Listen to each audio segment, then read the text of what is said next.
읽으시는 요한계시록 10장과 11장은 여섯째 나팔과 그리고 일곱째 나팔 사이에 중간에 끼어 있는 이제 삽입된 구절입니다. 이것은 대환란, 엄청난 인류 끝에 그 재난이고 또 그것은 또 죽음을 상징하는 그 심판의 날에 지상의 교회 또 지상의 성도들에게 힘을 주고 또 위로를 주고 용기를 주기 위해서 이제 집어넣은 구절입니다. 오늘 본문의 말씀을 통해서 여러분과 함께 나누고자 하는 것은 이 지상의 교회는 우리가 살고 있는 이 시대 그리고 또 우리가 살고 있는 환경이 최악의 상황을 겪고 있는다 할지라도 우리는 우리의 신앙을 다시 한번 점검하고 또 우리가 소속되어 있는 교회의 신앙을 점검해서 이 어려운 시대에 구원을 감당하는 21세기의 노하들, 21세기의 방주를 짓는 일이 우리에게 매우 중요한 일이라고 생각합니다. 오늘의 제목 한번 따라해 볼까요? 자신을 시험하고 확증하라. 오늘의 주제는 우리의 신앙을 점검하고 우리가 정말 생명을 살릴 수 있는 교회인가? 정말 우리는 사명을 감당하는 교회인가? 또 우리는 생명을 살릴 수 있는 신앙생활을 하고 있는가? 이것을 점검하는 시간을 가지려고 합니다. 오늘 이 본문에서 가장 중요한 단어는 지팡이 같은 갈대입니다. 지팡이 같은 갈대. 이제 갈대 그러면은요 칼라모스라고 이렇게 부르고 영어로 리드라고 그럽니다. 이것은 이제 지금 말하면 갈대 그러면 이제 관광 갈대 보면 너무 이쁜. 그래서 물가에 심기면 갈대라 그러고 산에 심으면 이제 억새라 그러죠. 이게 똑같은 건데 물가에 있느냐 산에 심느냐 다르죠. 근데 우리가 볼 때는 이건 갈대는 이제 보기 좋은 아주 운치 있는 식물이지만 고대 사회에서 이제 갈대는 두 가지 종류로 쓰여졌습니다. 하나는 글을 쓰는 펜이었습니다. 잉크를 찍어서 그걸로 글을 썼습니다. 파피루스라든지 아니면 이제 동물의 가죽 위에다가 글을 쓰는 일을 했고요. 아니면 몸에다가 문신을 새기는 일을 이 갈대의 날카로운 부분으로 이렇게 펜으로 사용했습니다. 근데 더 중요한 게 하나 있습니다. 그건 뭐냐면 긴 갈대입니다. 긴 갈대는 오늘 여기 말씀드린 대로 지팡이와 같은 갈대다. 이것은 잣대입니다. 그러니까 이 잣대를 통해서 점검하는 거죠. 이것이 적당한 크기인지 또 적당한 무게인지 이런 것들을 이제 재보게 되는 일종의 기준입니다. 이 잣대죠. 이 지팡이처럼 생긴 갈대를 바로 사도 요한에게 주면서 너는 측량해라, 잣대로 재라. 세 가지를 말하죠. 하나는 성전, 하나는 제단, 하나는 경배하는 자들. 근데 또 하나는 잴 필요가 없는 이들이 있다. 그건 뭐냐? 성정 밖 마당은 잴 필요가 없다라고 하면서 반드시 점검하고 또 측량해야 될 것과 그리고 신경 쓰지 말고 측량할 필요가 없는 그러한 것을 이렇게 지정하고 있는 내용이 오늘의 본문의 말씀입니다. 다시 말하면 우리가 요즘 많이 쓰는 선택과 집중입니다. 뭐에 집중해야 되고 뭐에 너무 많이 신경 쓸 필요가 없는지 저와 여러분이 오늘 이 시간 말씀을 통해서 지혜를 얻게 되길 주의 이름으로 축복합니다. 요한계시록 11장 1절의 말씀을 다 같이 읽어보겠습니다. 시작. 또 내게 지팡이 같은 갈대를 주며 말하기를 일어나서 하나님의 성전과 제단과 그 안에서 경배하는 자들을 측량하되 라고 되어 있습니다. 여기 보시면 측량해라 명령형으로 되어 있습니다.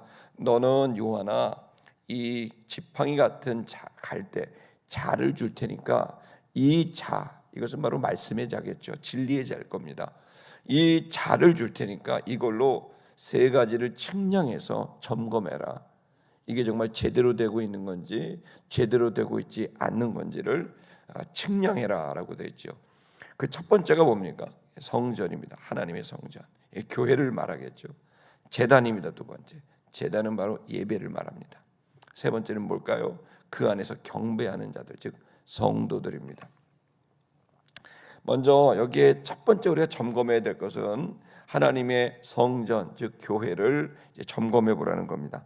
여기 보면 하나님의 성전, 그러니까 성경 얼핏 생각하니까 헤롯 성전, 뭐 솔로몬 성전 그런 건가? 근데 여러분 요한계시록이 기록될 당시에는요 AD 한 100년경 가까울 때거든요. 그때는 예루살렘에 성전이 있었을까요, 없었을까요? 다 무너지고 없습니다. AD 70년경에 이 유대인들이 독립운동을 하게 됐고 그 일로 분노한 로마가 싹 쓸어버렸습니다. 그래서 완전히 예루살렘에는 성전이 없는, 예수님 당시에는 헤롯 성전이라는 거대한 성전이 있었지만 그런 유대인들이 계속 독립운동을 하고 저항운동을 하고 이러다가 로마의 장군이 와서 쓸어버린 겁니다. 그러니까 여기서 나오고 있는 하나님의 성전은 직접적으로 예루살렘 성전을 말하는 게 아닙니다. 그럼 뭐를 말하는 걸까요? 마태복음 24장 15절의 말씀을 한번 읽어보고 계속 이어가겠습니다. 시작. 그러므로 너희가 선지자 다니엘이 말한 바 멸망에 가증한 것이 거룩한 곳에 선 것을 보고도 읽는 자는 깨달을진저, 이렇게 되죠. 다니엘의 예언이 나와 있습니다. 그 예언은 뭐냐면 성전에 가증한 것이 서는 것을 볼 때가 올 것이다. 그때가 되면 바로 말세가 왔다는 것을 알아야 된다. 성전이 오염되는 겁니다. 성전이 가증한 자들에 의해서 지배를 당합니다. 여러분 마지막 지켜야 될 게 보루가 어딜까요? 여러분 바로 성전입니다. 근데 성전이 그야말로 인본주의자들, 하나님에 의해서가 아닌 인간에 의해서, 말씀이 아닌 자신의 말에 의해서, 하나님의 거룩한 십자가 사랑이 아닌 바로 자신의 탐욕을 위해서 그러한 자들이 이 강단을 서게 되고 그 자들은 바로 가증한 자들이고 이러한 자들이 교회를 점령하고 그러한 자들이 교회 지도자가 될 때 너희는 깨달아라. 그때가 끝이 시작이 되는 거다. 여러분 그래서 우리는 신앙생활을 할 때 늘 염두에 둬야 될, 관찰해야 될, 늘 생각해야 될 게 뭐냐면 어떤 사람들이 교회 지도자가 되느냐, 이걸 관심을 가져야 돼요. 이것은 단순하게 누구 아는 사람, 뭐 대단한 사람 이런 문제가 아닙니다. 이것은 영적인 하나의 시금석입니다. 하나의 시계와 같은 겁니다. 저런 사람들이 지도자가 됐어? 너무 당황하거나 화내지 마세요. 말세가 된 거예요. 무너지기 시작할 거예요. 교회 무너지는 건 간단합니다. 여러분 이 본문의 말씀에서도 온 지구촌이 무너지는 게 간단합니다. 그것은 바로 오염된 자들, 하나님의 말씀과 관계없는 자들이 지도자가 되면 그러면 그 나라와 사회는 무너지게 되고 여러분 그 교회는 무너지게 되는 거죠. 그래서 성도들이 늘 깨어서 관심을 갖고 지켜봐야 될 것은 성전을 재봐야 돼요. 교회를 재봐야 돼요. 우린 건강한가? 우린 정말 말씀에 있는 교회인가? 우리는 사명을 감당하고 있는 교회인가? 여러분 더 우리가 또 깨달아야 될 것은 교회 그러면 이런 공동체와 예배당을 생각하지만 고린도전서 3장 16절은 또 이런 말씀이 있습니다. 고린도전서 3장 16절 한번 다 같이 읽겠습니다. 시작. 너희가 하나님의 성전인 것과 하나님의 성령이 너희 안에 계시는 것 알지 못하느냐, 이렇게 되죠. 아주 놀라운 말씀을 합니다. 바로 하나님의 사람들, 너희는입니다. 바로 저와 여러분들이죠. 바로 초대교회 성도들입니다. 바로 이런 사람들이 뭐라고요? 성전인 겁니다. 그러니까 우리가 눈에 보이는 예배당, 벽돌로 만들고 대리석으로 만든 그 예배당을 말하는 게 아니라 여러분 무엇이 성전입니까? 바로 사람들이 성전이고 공동체가 성전인 겁니다. 왜요? 여기에 누가 계세요? 주님이 계시는 거죠. 여러분 그래서 우리는 여러 가지로 우리가 생각해 봐야 될 거는 이 요한계시록 11장을 통해서 하나님이 교회를 한번 점검해 보라는 겁니다. 성전을 점검하라는 말씀은 교회를 점검하라는 거고 우리의 교회는 어떤지, 우리 시티미션 교회는 어떤지, 또 내가 섬기고 있는 교회는 어떤지, 한국 교회는 어떤지 측량해 보라는 거예요. 건강한 교회인가? 정말 생명을 잉태하고 출산하고 있는가? 저는 늘 점검합니다. 사실 저희 교회에 제가 목회를 하면서 30년 넘게 목회하면서 늘 저는 죄송한 말이지만 여러분들한테 말씀을 안 드리지만 성도를 A, B, C, D로 다 나눕니다. 저는 그냥 처음부터 그랬습니다. A는 헌금하고 봉사하고 희생하는 사람 A 성도. 사람들한테 욕 안 먹고 칭찬받는 성도. 성령 충만 간단합니다. 성도들한테 칭찬받으면 성령 충만한 겁니다. 근데 성도들한테 늘 부담이 되고 뭔가 이상하고 다툼이 일어나고 그거 여러분 A급 신자 아니죠. 늘 불안한 거죠. B급 있습니다. B급 신자. B도 좋습니다. 이 사람은 리더가 될 만한 사람입니다. 그래서 열심히 배우려고 하고 노력하고 헌신하는 사람. C는 예배당만 왔다 갔다 하는 사람들. D는 그 예배당 오는 것도 어려운 사람들. 여러분 이렇게 점검한 건 사람을 차등을 해서 여러분이 이렇게 인격 차별을 하려고 그런 게 아니고 점검을 해봐야 돼요. 이 교회가 계속해서 좋은 리더가 성장하고 나오고 있냐, 또 계속해서 교회 성도에 새로운 신자, 세례받지 않는 사람들이 나오고 있느냐. 저희 교회는 그걸 V라 그럽니다. VIP. 세례받지 않는데 교회에 등록한 사람 V라 그래요. 그런 사람들이 V가 계속 나오고 있나? 아니면 계속 사람들은 오지 않고 있는 사람만 계속 고여 있나? 여러분 고인물이 썩게 되어 있고 냄새나죠. 여러분 교회 지도자들은 늘 체크해 봐야 돼요. 잣대를 들고 측량해 봐야 돼요. 우리 교회는 건강한 교회인가? 계속해서 사람을 살리고 있나? 계속해서 성도가 성장하고 있나? 우리는 계속해서 분립하고 파송하고 보내고 있나? 여러분 우리 세티미션 교회가 어떤 교회인지, 또 한국 교회가 어떤 교회인지 우리는 계속해서 측량해 봐야 될 필요가 있습니다. 두 번째, 뭘 또 측량하라고 명령합니까? 재단을 측량해 보라고 명령합니다. 교회가 잘 되려면 뭐가 건강해야 될까요? 예배가 바로 서야 됩니다. 여러분 교회가 온전하게 살려면 어디에 초점만 치느냐? 성도들이 정말 그 예배가 주님을 영과 진리로 예배하는 그런 교회가 되면 반드시 교회는 건강해질 수 있는 열쇠가 이제 주어진 것입니다. 그 예배하는 걸 보면 알 수가 있죠. 예배를 점검해 봐야 됩니다. 이 제단이라고 하는 것은 향제단을 말합니다. 그러나 이 향제단은 아시다시피 가장 중앙에 있습니다. 그 중앙에 있는 이 향제단, 그것은 바로 주님을 향한 성도들의 마음이고 그것은 그 성도들의 마음을 받으시는 주님이십니다. 다시 말하면 예배의 중심은 누굴까요? 바로 주님입니다. 성도 여러분, 건강한 교회가 되려면 사람을 배려하는 교회가 아닌 주님을 배려하는 교회가 되어야 됩니다. 건강한 교회가 되려면 사람 중심의 교회가 아닌 하나님 중심의 교회가 되어야 됩니다. 하나님 중심의 교회가 되는 건 간단합니다. 말씀 중심이 되어야 됩니다. 참된 예배를 드리고 있나? 제단을 한번 측량해 봐야 돼요. 우리는 주님 중심의 예배를 드리고 있는가? 여러분 우리는 어떻게 하다 보면 우리도 모르게 예배가 자꾸 사람을 배려합니다. 하나님 말씀보다는 사람을 설득하려고 하고 하나님의 마음을 살피기보다는 사람들의 마음을 살피다가 자칫 잘못하다가 말씀도 없고 또 성령도 없고 헌신도 없는 그냥 사람들의 마음을 달래기만 하는 예배가 될 수 있어요. 여러분 이런 예배는 주님이 원하시는 예배는 아닐 겁니다.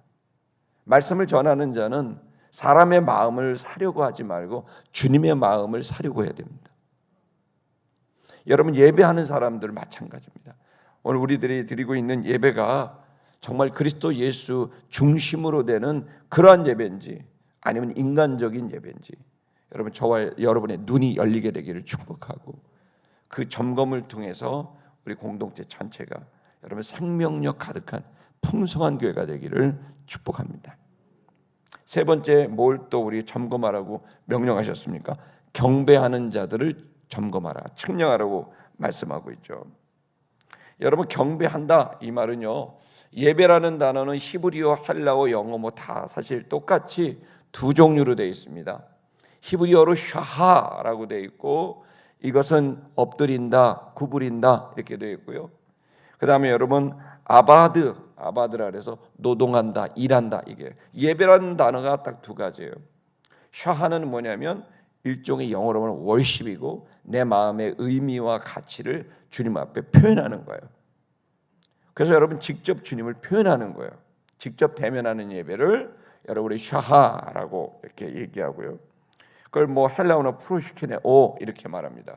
이것은 요한복음 4장에 있는 사마리아 여인과의 대화를 통해서 예배하는 자들은 영과 진리로 예배할지니라 라고 말할 때 거기에 프로시키네오, 하나님께 나아가는 사람은 내 마음의 의미, 내 속에 있는 의미, 또 내 속에 있는 가치를 주님 앞에 표현해내는 그 직접적인 예배, 그것이 노래가 될 수 있고 시가 될 수 있고 춤이 될 수 있고 고백이 될 수 있는 주님께 여러분의 마음을 표현하는 예배가 여러분 첫 번째 예배입니다. 아멘. 이게 제의적, 제사적 예배인 거죠. 두 번째 예배는 뭡니까? 노동의 예배, 삶의 예배, 일상의 예배입니다. 여러분 로마서 12장 1절에 보면 하나님께 드릴 영적 예배니라. 거기 예배는 뭐죠? 거기에는 여러분 라트류오, 그래서 이것은 노동의 예배, 일상의 예배를 말하는 거예요. 그러니까 여러분 성경은요 딱 두 종류로 예배를 두 종류로 규정하고 있어요. 하나는 주님께 드리는 표현하는 예배가 있고 또 하나는 주님을 향하여 노동하고 일하고 살아가는 삶의 예배가 있는 거예요. 이 두 가지 예배가 여러분 맞아 떨어져야 됩니다. 아멘. 예배는 정말 경배와 찬양을 멋지게 드리고 아름답게 드리는데 삶은 엉터리 같다. 여러분 이것은 합당한 예배가 아니죠. 재봐야 돼요. 측량해 봐야 돼요. 예배를 측량해 봐야 돼요. 내가 정말 열심히 주님의 뜻대로 살려고는 해요. 근데 예배를 드릴 때 소닥보듯이 아무런 표현도 하지 않는다. 그 예배도 온전하지 않아요. 영과 진리로 주님을 표현해야 되고 주님을 만나셔야 됩니다. 그래서 여러분 이 두 가지 예배가 딱 맞아떨어져야 돼요. 일치감이 있어야 돼요. 일체성이 있어야 되는 거죠. 마태복음 5장 23절에서 24절을 읽어볼까요? 읽겠습니다. 시작. 그러므로 예물을 제단에 드리려다가 거기서 네 형제에게 원망 들을 만한 일이 있는 것이 생각나거든. 즉 예배를 제단에 드리다, 즉 월십의 예배, 내가 표현하는 예배를 예배드리러 왔다가 갑자기 내가 깨달아지는 거죠. 뭐요? 내 형제 이웃들에게 원망 들을 만한 잘못된 삶이 있었다. 그렇다면 어떡하라는 거예요? 즉 이제 삶의 예배와 제의적 예배, 노동 예배와 제의적 예배가 있는 거죠. 이게 일치가 되지 않았다. 그럴 때 어떡하라? 24절에 예수님이 직접 하신 말씀입니다. 읽겠습니다. 시작. 예물을 제단 앞에 두고 먼저 가서 형제와 화목하고 그 후에 와서 예물을 드려라. 예물을 드려라는 것은 월십의 예배고 경배와 찬양의 예배죠.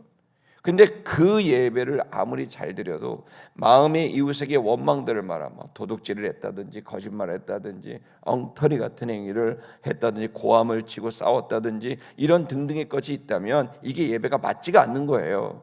삶의 예배와 또 제의적 예배가 안 맞으면 뭐를 해야 된다? 삶의 예배의 현장으로 돌아가서 거기에 원망 듣는 사람에게 화해하고 용서를 구하고 그리고 하나님 앞에 와서 예배하라는, 이 주님 앞에 드리는 예배와 삶의 예배를 일치시켜라 라고 하는 거죠.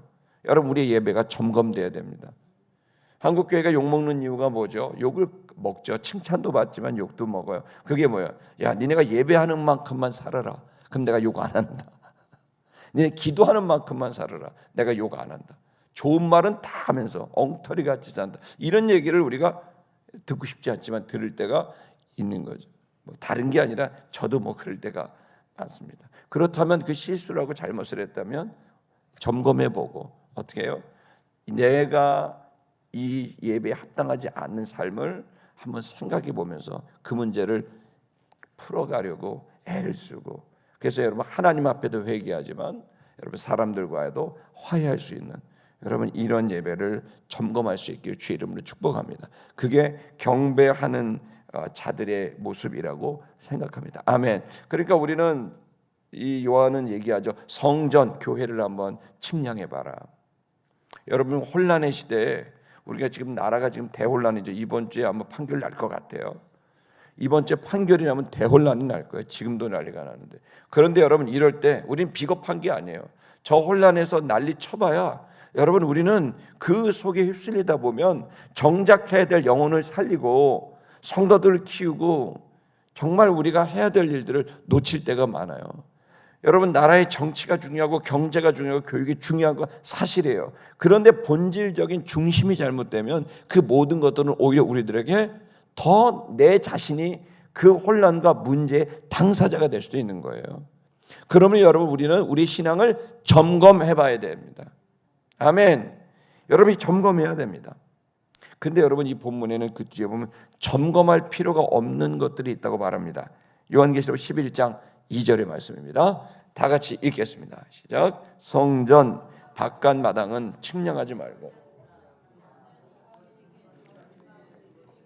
그들이 거룩한 성을 42달 동안 짓밟으리라 이렇게 되어 있죠. 이제 반드시 점검하라는 명령을 주셨는데 세 가지를, 근데 이번에는 점검할 필요 없다, 너무 신경 쓰지 마라 라고 하는 표현이 있어요.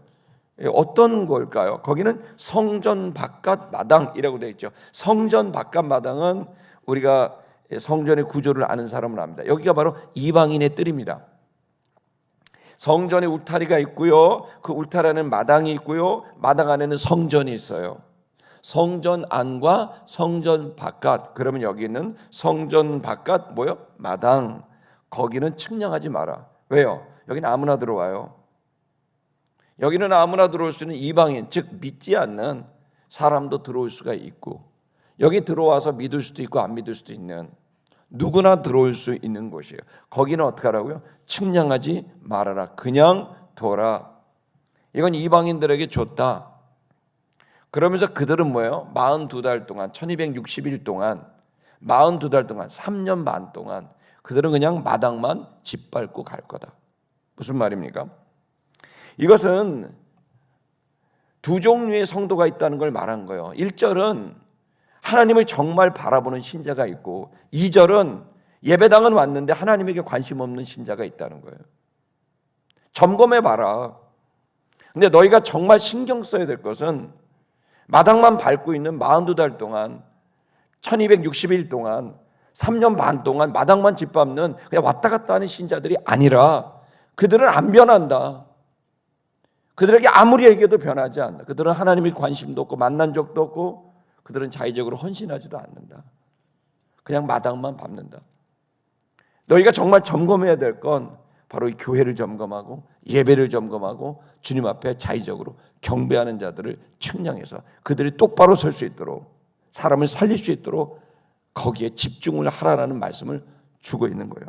두려운 말씀인 거죠. 근데 이 말씀은 스가랴서에도 나와 있고 에스겔서에도 나와 있고 다니엘서도 나와 있는 말씀이에요. 여러분, 이 마지막 시대 때는 두 종류의 사람이 있다는 것을, 두 종류의 성도가 있다는 것을 말하고 있죠. 예수님도 직접 알곡이 있고 쭉정이가 있고 양이 있고 염소가 있다고 말했습니다. 이사야 1장 13절에 14절의 말씀을 읽어보겠습니다. 읽겠습니다. 시작. 헛된 재물을 다시 가져오지 말라. 분향은 내가 가증히 여기는 바요. 월삭과 안식일과 대회로 모이는 것도 그러하니 성회와 아울러 악을 행하는 것을 내가 견디지 못하겠노라. 아까 말씀드렸던 예배를 한다고 분향한다고 헌금도 가져오고 재물도 가져오고 분향도 드리는데, 근데 이 사람들이 하는 일을 가만히 보니까 뭐예요? 악을 행하고 있는 거예요. 이 이중적이고 일치되지 않는 이 예배자의 모습, 여러분, 이것은 내가 견딜 수가 없다 라고 하는 주님의 두려운 말씀인 거예요. 14절의 말씀도 읽어보겠습니다. 시작. 내 마음이 너희의 월삭과 정한 절기를 싫어하나니 그것이 내게 무거운 짐이라. 내가 지기를 곤비하였느라. 이제 난 지쳤다. 나 원하지 않는다. 이런 식의 예배, 이런 식의 신앙 나는 원하지 않고 나는 지쳐버렸다라고 말씀하고 있는 거죠. 여러분, 우리는 참 두려운 말씀입니다. 이들은 그냥 전 3년 반 동안 예배당만 밟는 사람들입니다. 마지막 구원의 기회가 있으면 이걸 통해서 어떻게든 사람을 살리려고 하는 사람이 아닙니다. 그냥 마당만 밟는 사람들입니다. 성전에 들어와 있는 것입니다. 영과 진리로 예배하지도 않고 그냥 예배와 그리고 일상은 일치시키려 하지도 않습니다. 그냥 살아갑니다. 종교적인 삶을 사는 거죠. 여러분, 우리는 어떠한 성도로 서야 되는지 이 아침에 새벽 예배 오신 여러분, 우리 자신을 측량하는 시간 되기를 축복합니다. 저도 그렇고 여러분도 그렇고, 나는 정말 예배가 제대로 우리 교회, 나는 교회된 자로 어떠한가, 내 예배는 어떠한가, 나는 경배하는 자로서 어떠한가. 요한계시록 11장 3절의 말씀을 읽어보겠습니다.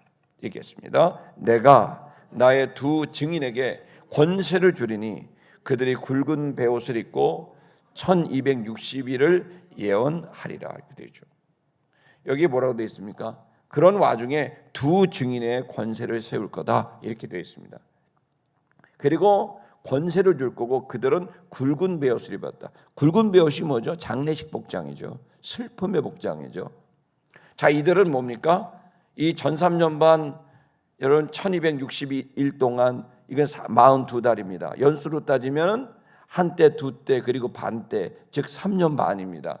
이것은 상징적인 숫자이기도 한데 이것은 구원을 주기 위한 마지막 기회로 대환란 속에 집어넣고 그 환란이 올 때 사람들의 마음이 오만한 목이 꺾여서 그들이 무릎을 꿇고 주님께로 돌아오게 하는 마지막 구원의 때인데요. 이때에 어떤 신자들이 있습니까? 두 증인 같은 신자들이 나온다는 겁니다. 이 두 증인은 성경에는 크게 두 가지로 딱 나타납니다. 물론 이제 내일 요 내용이 나오지만 그 두 증인은 뭐냐면 일반적으로 모세와 엘리야, 변화산상에서 봤던 모세와 엘리야죠. 그들은 평생 동안 모세는 얼마나 위대한 삶을 살았습니까? 그러나 모세는 그 위대한 삶을 살았지만 백성들에게 계속 욕먹으며 살았습니다.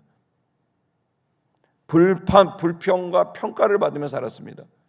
여러분 엘리야는 어떻게 살았습니까? 그 위대한 삶을 살았지만 평생을 여러분 그 왕들 이세벨과 여러분 또 아합 왕과 주변에 끝없는 고난과 핍박을 받으며 살았습니다. 그러나 그들은 끝까지 주님께서 주신 사명을 전했습니다.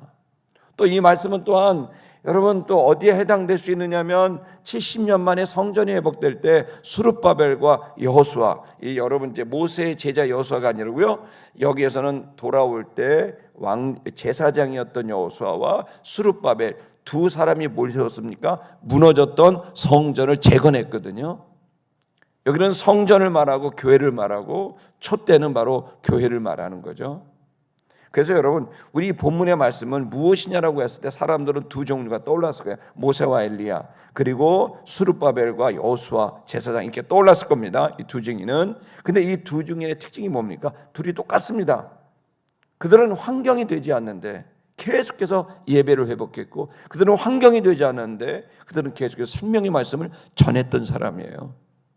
자, 여러분 마지막 시대 때 그런 사람에게 주님이 뭘 준다고요? 권능을 준다는 거예요.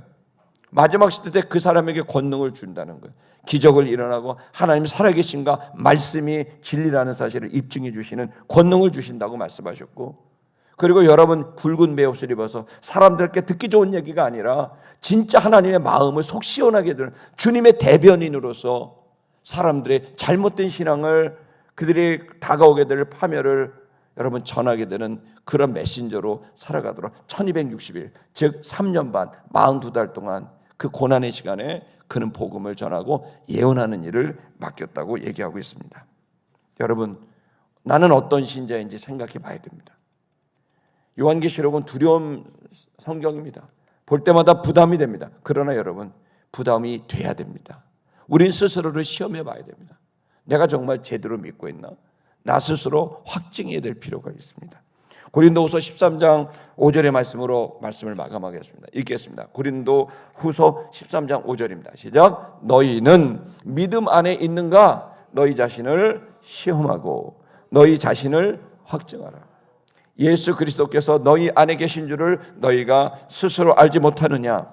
그렇지 않으면 너희는 버림받은 자니라. 여러분 이 아침에 우리 스스로 한번 시험해 봅시다. 이 예배당을 떠나기 전에 나는 성전된 나는 제단된 나는 내 예배는 나는 경배하는 나는 예배자인 나는 한번 점검하고 내가 두 증인과 함께 주님께서 주시는 권능을 갖고 주의 복음을 전하는 주의 종으로 난 살고 있는가? 아니면 나는 마당만 밟고 있는가? 이 시간 여러분 그것을 점검하고 나아갈 수 있길 축복합니다.